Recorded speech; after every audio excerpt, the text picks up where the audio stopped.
Hi, welcome to Pennsylvania Newsmakers, and as always, thanks for watching. Well, transportation, roads and bridges, funding could be just around the corner, and then Hurricane Sandy outages. We're going to have the president of the Energy Association of Pennsylvania. We're going to talk about how did that all go with energy outages? You're going to find out all of that following these words. This is Pennsylvania Newsmakers, a fast-paced, unrehearsed weekly discussion with and about the leaders who shape your world. And now, here's your host, Terry Madonna. Hi, welcome back to the program. Well, I want to tell you, there's a myriad of proposals out there, the governor, lawmakers, the public, about what to do about roads and bridges and the funding that's been long overdue. Bob Latham, he's the executive VP with the Associated Pennsylvania Constructors, is here. Dave Patti, the president and CEO of Pennsylvania Business Council, both have been on the program a good many times. All right, Bob Latham, I'm going to start with you. Here we go. It's almost like here we go again. We're getting close. Why is this important? Let's go through that for the viewers who might have missed the last 10 programs we did on it. Go ahead. Well, Pennsylvania is a keystone state. We have a geography. We have a situation with our transportation system where we have to repair our bridges. We've got a lot of deficient bridges that need to be repaired. They now, impact how many? 25%. Go ahead. 25% of 25,000, Terry. They're in rural. They're in urban areas. They affect the business community at large, our agricultural community. It's important. It's important to the overall economy of the Commonwealth of Pennsylvania. Am I right? 7,000 miles of roads, they say, just need repair. We're not talking about building new ones, bumpity bump and hazards. That's and correct. Safety. And we are the keystone state. You have to travel through here, whether it's freight rail or whether it's roads, and we need to improve that so that our commerce can get around. David, one of the things that keeps coming up, and as I've gotten around the state myself, talking to different business groups, it's all I hear. Yeah, I mean, it really is. It's at the top of the list for us and has been for a number of years. I mean, at the end of the day, you have to be able to get your raw materials in, your products out. Your employees and your customers have to be able to reach your facilities safely and get home safely. And we're at a crisis level in Pennsylvania. Luckily, we haven't had the deaths that resulted from a bridge failure in Minnesota. But when you have more than 6,000 bridges that are structurally deficient, you keep crossing your fingers, and you don't want to wait for that to trigger legislative action. All right, let's go to the obvious. Look, over the last couple of months, we've had ratcheting up the interest. That's point number one. Point number two, we've had two commissions, if I got this right, and you'll correct me. One by Governor Rendell, one by Governor Corbett. This is not a Democratic-Republican thing. This is not a liberal or conservative thing. So, Bob, I want you and Dave to go through some of the pieces of it that we've heard from the governor and lawmakers and others about how we can deal with this, $3.5 billion a year problem. Well, Terry, you talked about the commissions that looked at the scope of the problem, and that's important. But we also had the Funding Advisory Commission last year that I was a part of. And that commission came out with recommendations for funding. It also came out with recommendations for some efficiencies, and PennDOT and the administration have been working on those over the last year. And they have some comprehensive plans on saving money as well as increasing revenue. You can't do it all with savings. So let's look at some of the revenue options that we have. You have the obvious. We haven't done anything substantive with this since 1997. So we have sort of an outmoded way of collecting fuel tax revenue, user revenues through our fuel tax known as the oil company franchise tax. There's an artificial cap that's been on there. Something looking like $1.25 a gallon. Everybody remember when that was? Who paid that?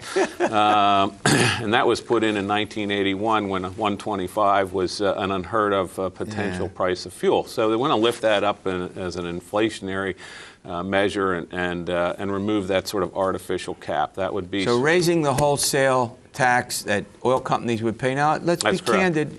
That could get passed along. It could be. But let's look at the price of fuel. We're talking about maybe a 10 to 12 cent equivalent. If you do some algebra on that.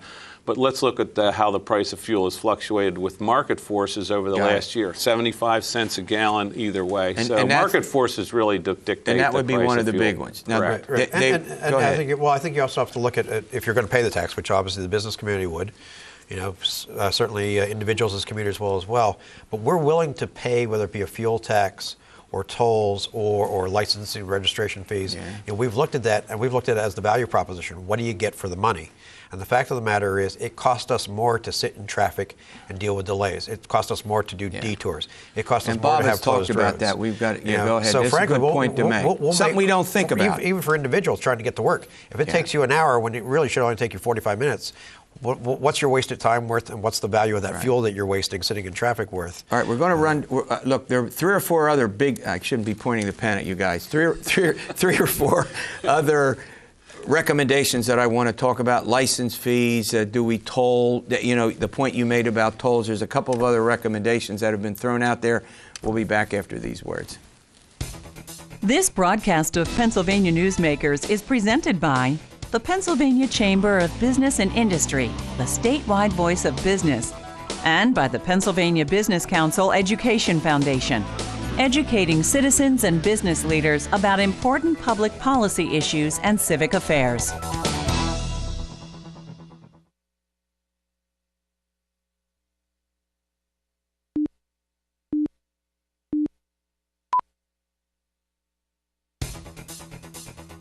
This broadcast of Pennsylvania Newsmakers is brought to you by BetterSaferRoads.com. To voice your support for safer highways and less traffic congestion, visit BetterSaferRoads.com. And by the Pennsylvania Manufacturers Association. Business in Pennsylvania is our business. Hi, welcome back to the program. We're talking with Bob Latham and Dave Patti. We're back on this important subject of roads and bridges and the badly needed help that the Commonwealth, we think, will now provide so that we can move on and get these roads and bridges repaired. Bob, how urgent is this? I want to come back to David in a minute and talk about some of the recommendations, but... Well, I mentioned earlier it's been about 13 years since we've really substantively dealt with the issue, so it's time to get on with it. Everybody has been, legislative leadership, we've seen bipartisan support. Jack Wagner has been calling for it, the Auditor General. And so nobody's opposed to this. So what I'm saying is there's no reason to delay this. PennDOT has teed up another $50 million in design projects. We're ready to go. Let's not waste another construction season because, as Dave said earlier, that disrupts commerce. It disrupts our agricultural community. We can get these things fixed, and that'll have a benefit on the entire community. All right, David, let's talk more specific. One of the recommendations has to do with license fees and motor registration fees. Sure. Well, everybody, go ahead. The Governor's Transportation Funding Advisory Commission last year did a great job of laying all those things out and about how much revenue you could get. And they're all important, and they're all part of a possible solution. And there's nothing on there that I think shouldn't be considered. But at the end of the day, you need a fair amount of money, and changing license fees, registration fees, is a couple of $1 million. And I don't want to say that's not real money. I know what you mean. But that's not enough money. You're talking about a bunch of different sources. Yeah, there's a lot of little sources that way. So if you look at the bigger things like the oil franchise tax, that Bob talked about. Is that the big one? That can provide a big source. Okay. And obviously we understand that people who don't want to change rates, of any kind of tax rate, including a gas tax rate. So this is a little different. It's taking that cap off. The other one I think that shows a lot of promise, though, is Representative Geist for years worked on P3s, public-private partnerships. That passed, was signed into law by the governor. So we have a law in the books that really doesn't require us to do anything more than now to implement it, which allows us to look at things like tolling, a bridge or road, using that dedicated funding source to now pay for improvements. Bob, before we go, just comparatively, you're the expert on this. When I go to other states, I run into toll booths everywhere. It seems like in our state, we don't have very many. Now, I'm just asking it naively. Am I right about that? No, you are. Let's say Florida, for example. Florida is a big example. They've built a lot of new capacity, new roads using toll configuration. And Dave is talking about public-private partnerships. The Commonwealth of Virginia is really leading the way on that with regard to where you have upfront money that is paid by a private consortium. Why would they do that? What do they get out of that? Well, what they get out of it is the concessionaire obviously gets a piece of the action, but the state gets they make the profit over time, but the state gets a facility that they wouldn't be able to fund with conventional sources. Give me an example of a facility for our Well, I mean, obviously, we all already are familiar with the bridges that go across the Delaware River from Philadelphia. Right. You know, so those were done that way 40 years ago. Oh, wow, I didn't When you know think that. about it, Yeah. we pay the toll. We don't think anything of it, and we know that went to build that bridge and maintain that bridge. So other bridges around the Commonwealth, you could, you know, if you knew that your money was going to keep your bridge safe. So a private company would do it, and then the private company would get the toll money, Well, they or would share it. They would share. They would share it. So they Sure. would build it and get. So you build a bridge. It's shared by. Go ahead, finish my thought. Well, it's kind of like when you buy a house. I mean, you go to the bank and you borrow money from the bank. Now you pay them back with interest. They make a profit off of that, but you get to live in the house.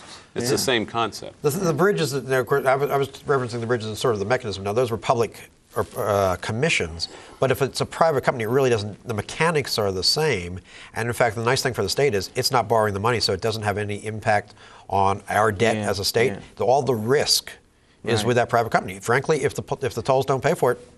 Okay, now before I let you guys go, the bigger point as this debate unfolds, and this debate will unfold, when the new session in the General Assembly, and a lot of compromise. You know how all you are experts on the legislative process. In the end, if you had a guess right now, I'm going to ask both of you this question. Would you think that we're talking about a whole variety of ways to raise this money given the amount, meaning not one or two, but maybe 4 or 5 or even 6 different sources of revenue that they would put on the table? Bob, do you think that's more likely as opposed to looking for one big source? Or there isn't any one big source, is there? There's no magic bullet. That's what I mean, some of the things that we talked about here today are obviously there on the table. The commission put some other things with regard to either using increased fines and things like that into it. There's also local enabling legislation. There's savings from the efficiencies that I touched on that PennDOT is going to implement. Right.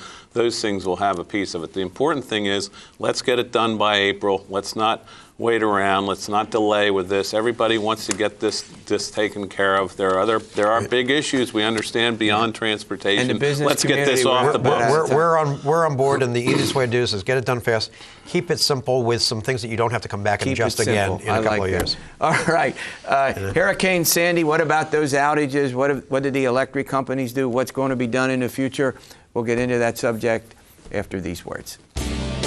This broadcast of Pennsylvania Newsmakers is brought to you by Pennsylvania Credit Union Association. Pennsylvania Credit Unions, where people are worth more than money. To find a credit union that is right for you, check out ibelong.org. And by the Energy Association of Pennsylvania, Pennsylvania's energy information source.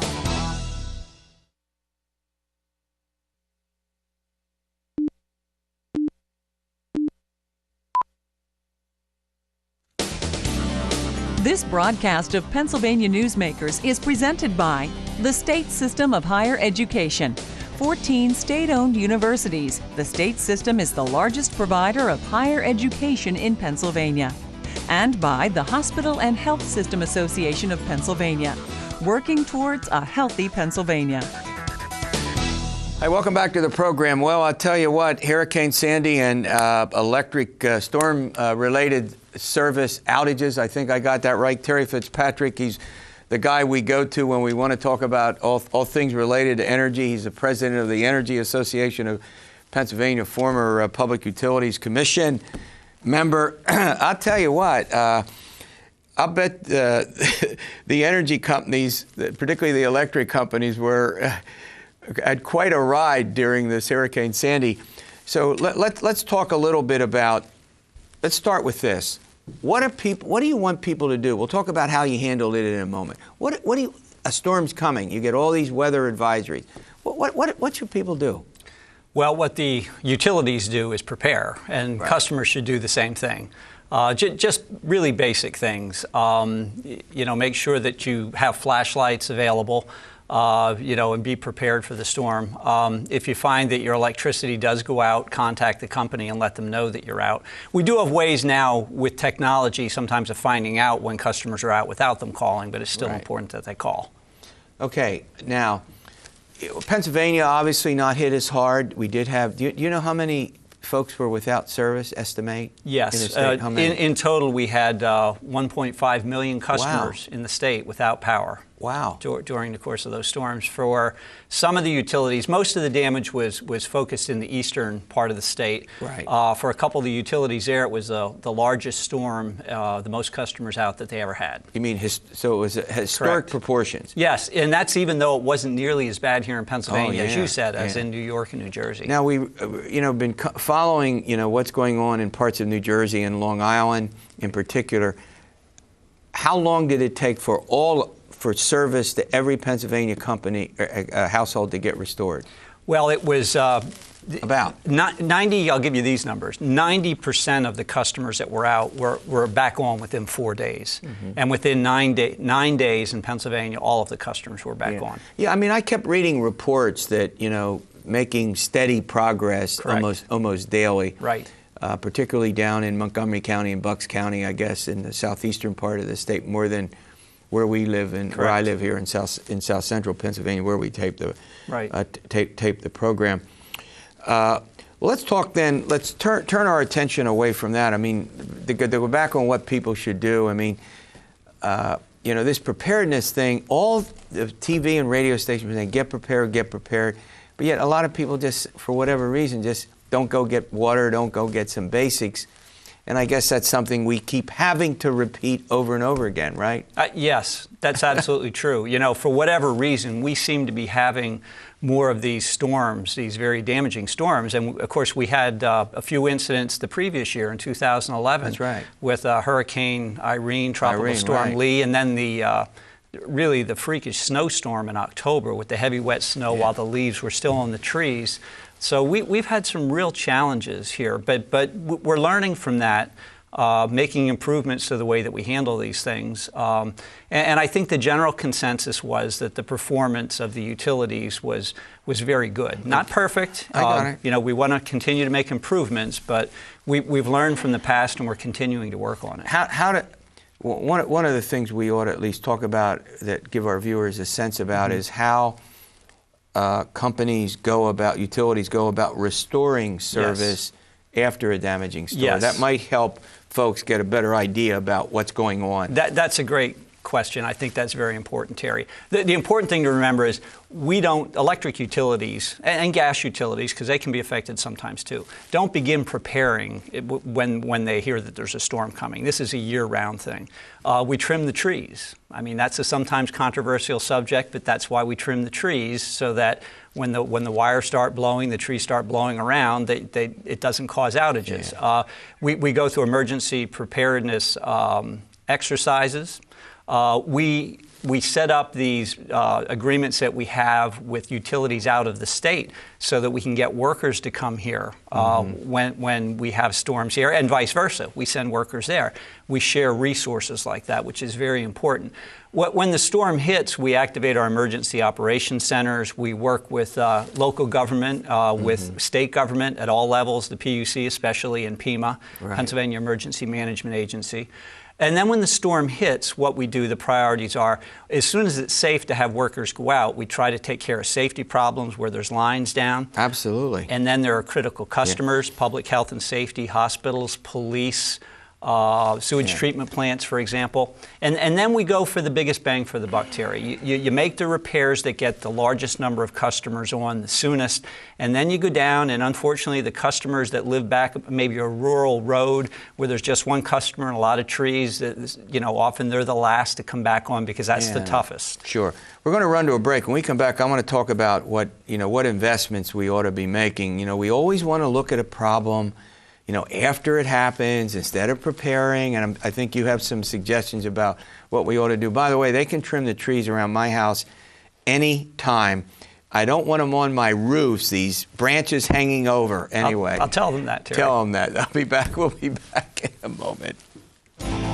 This broadcast of Pennsylvania Newsmakers is presented by Highmark Blue Shield, changing the way health plans work for business with a variety of plan options for employers and more choices for employees. Information is available at highmark.com. Have a greater hand in your company's health. And by the Pennsylvania Healthcare Association, the future of long-term care.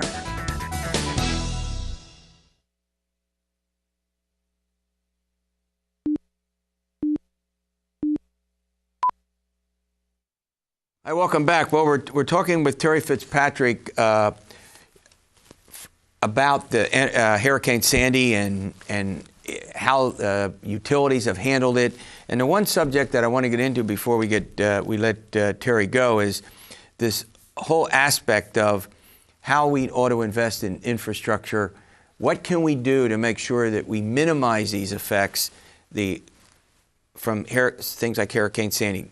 Tell us some of the things you think ought to be done. Well, Terry, as you know, I've talked about infrastructure and the importance of it. You know, just about every time I've been on here talking with you, we just had folks talking about transportation infrastructure.